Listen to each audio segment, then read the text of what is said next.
جو اسد عمر صاحب بھی چھوڑ کے گئے ہیں، آپ استحکام پاکستان کے سیکریٹری جنرل ہیں اور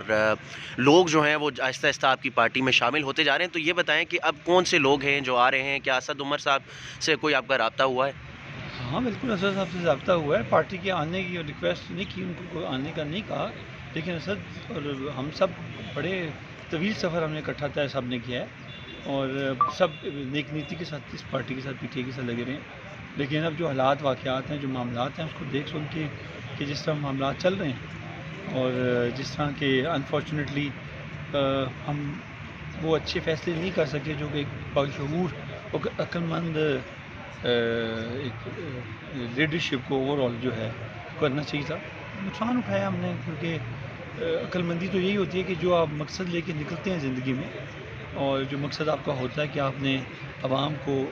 کسی مقصد کے تحت کسی ایک جگہ پہ پہنچانا ہے، اس میں آپ کو کمپرومائزز کرنی پڑتی ہیں۔ وہ کمپرومائزز کا مقصد اپنی ذات کے لیے نہیں، لیکن بڑے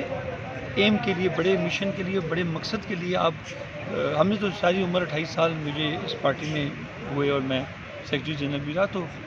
اس کے لیے عوام کے لیے بہت ساری چیزیں آپ کو کرنی پڑتی ہیں تاکہ آپ ان کو اس جگہ پہنچا دیں جہاں پہ ان انفارچونیٹ 75 سال میں یہ قوم نہیں پہنچی۔ سر، چونکہ آپ ماضی میں پی ٹی آئی کا حصہ رہے ہیں اور ایک طویل عرصہ جو ہے آپ نے تقریباً آدھی سے زیادہ زندگی اس پارٹی میں دی، اپنی جدوجہد کی، اب آپ چونکہ استحکام پاکستان پارٹی میں ہیں، تو پی ٹی آئی کا جو حالات، جو موجودہ حالات ہیں، اس میں فیوچر کیا دیکھ رہے ہیں آپ؟ دیکھیں، میں 28 سال، میں تو ساری زندگی آپ کہتے ہیں آدھی نہیں ساری، میں 27 سال یا 28 سال عمر سے میں پارٹی میں آیا ہوں اور 50 کے بعد گیا ہوں، پوری عمر میں نے اس میں گزار دیا، اور صرف اس گزاری نہیں ہے، میں نے اپنے جتنے ریسورسز تھے سب لگائے، اپنا ٹائم دیا، سب سے قیمتی چیز ٹائم ہوتا ہے، اس کے علاوہ بھی جو ان کو ضرورت پڑی تھی وہ میں نے کوشش کی کہ جو میری اوقات کے ساتھ ہے اس کے مطابق کریں، محنت بھی کی سارا دن۔ سچ تو یہ ہے کہ ہم گھر ہی کب جاتے تھے، لیکن کیونکہ جب فیصلے غلط ہو جائیں زندگی کے کسی مقام پہ بھی تو آپ ظاہر ہے کہ آپ کو اس کی پرائس پے کرنی پڑتی ہے۔ جہاں تک پی ٹی آئی کا تعلق ہے، دیکھیں پی ٹی آئی بھی ایک جماعت ہے، اس کو بھی ظاہر ہے ادھر بھی ساری پی ٹی آئی ہے، جو ہے نا آئی پی پی میں بھی ساری کی ساری اللہ کے فضل و کرم سے ہم سارے وہ ہیں، مجھے تو کوئی باہر کا بندہ نہیں لگتا، از اے فیملی۔ تو وہ لوگ ہیں جو ڈس اپوائنٹڈ ہیں، جو لوگ وہ تھے، گروپ تھا جو یہ کہتا تھا کہ ہمیں بڑی سینسیبلی فیصلے کرنے ہیں، یہ وہ لوگ ہیں جنہوں نے یہ خان صاحب کو کہا، اور سب سنسیئر ہیں، یہ کہیں کہ اسد عمر نہیں تھا یا کوئی اور نہیں تھا، میں اس بات کو نہیں مانتا۔ سر، لیول پلینگ فیلڈ کا معاملہ چل رہا ہے کہ جس طرح نون لیگ اور پیپلز پارٹی کہتی ہے کہ لیول پلینگ فیلڈ نہیں مل رہی، تو آپ سمجھتی ہے استحکام پاکستان پارٹی کے اس وقت لیول پلینگ فیلڈ موجود ہے یا نہیں ہے؟ کوئی دیکھیے، تحفظات؟ سیاست میں اگر آپ یہ کہیں کہ لیول پلینگ فیلڈ ہمیشہ رہی ہے تو نہیں رہی، یہ تو اب ایسے ہی ہر جب دور آتا ہے جو پارٹی مشکل میں ہوتی ہے وہ کہتی ہے لیول پلینگ فیلڈ نہیں ہے، اوبیسلی نہیں ہوگی، لیکن میرا پوائنٹ یہ نہیں ہے، میرا پوائنٹ یہ ہے کہ یہ دور ہر وقت گزرا ہے، پی پارٹی کے ساتھ بھی گزرا ہے، جب بے نظیر صاحبہ کو 12-13 سیٹس ملی تھی، نون کے ساتھ بھی ایسا ہوا ہے، دیکھیں کوئی ایسی انہونی چیز نہیں ہوئی جو اس ملک میں پہلے نہیں ہوئی،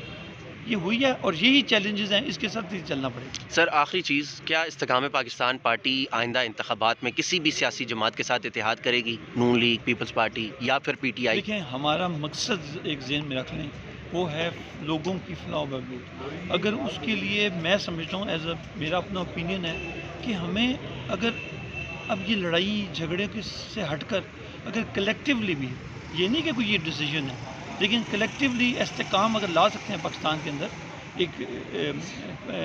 کلیکٹیو تھنکنگ کے ساتھ، ایک کلیکٹیو ایفرٹ کے ساتھ، ایک ہم آہنگی کے ساتھ، اگر پاکستان میں غریب بندے تک وہ اس کی خواہشات جو ساری رہی ہے، پاکستان آزاد ہوا تو یہ سوچتا کہ سب پراسپر کریں گے، اگر وہ ہم اچیو کر لیں تو میں کہتا ہوں سارے آ جائیں پی ٹی آئی سمیت۔ سر، فواد چودھری آپ کی پارٹی کے ممبر ہیں، لیکن کوئی پارٹی کی طرف سے کوئی ایسا بیان نہیں آیا، نہ مذمتی بیان آیا ہے، نہ ان کی پیشی پہ کوئی پارٹی کا بندہ جو ہے وہ آیا ہے۔ اس وقت وہ اڈیالہ جیل میں ہیں، آپ کی پارٹی کے ممبر بھی ہیں، یہ کیا وجہ ہے کہ ان کی پارٹی سے اس حد تک جو ہے وہ، کیا کوئی تحفظات ہیں، کیا مسئلہ ہے، کیا وہ نہیں، کوئی ایسی بات تو نہیں ہے، لیکن آئی ڈونٹ نو کہ ابھی پارٹی کا تو ان سے کوئی اختلاف بالکل بھی نہیں ہے، لیکن میں اس کو میں انٹرنلی نہیں جانتا، بھائی ہے ہمارا، اور میرے تو ذاتی سے بہت تعلق ہے، اور پیشی کے تو اپنے ہی سمجھ نہیں آ رہی کون کون سی پیشیاں بھی دو، مجھے یہ بھی سمجھ گئی ہیں تو مجھے پتہ لگ گیا۔ پرسوں میں گیا ہوتا سرگودا، وہاں میری پیشی تھی 11 کو، وہ بھی وہاں پہ بھی دہشت گردی کے ادارے میں. تو ہم بھی ایسے ہی بھاگ رہے ہیں, تو وہ بس ہو جاتا ہے, زندگی کا یہی سلسلہ چلتا ہے. روزنامہ قدرت کی ویڈیو دیکھنے کے لیے ابھی یوٹیوب چینل پر سبسکرائب کریں اور بیل آئیکن پر بھی کلک کریں.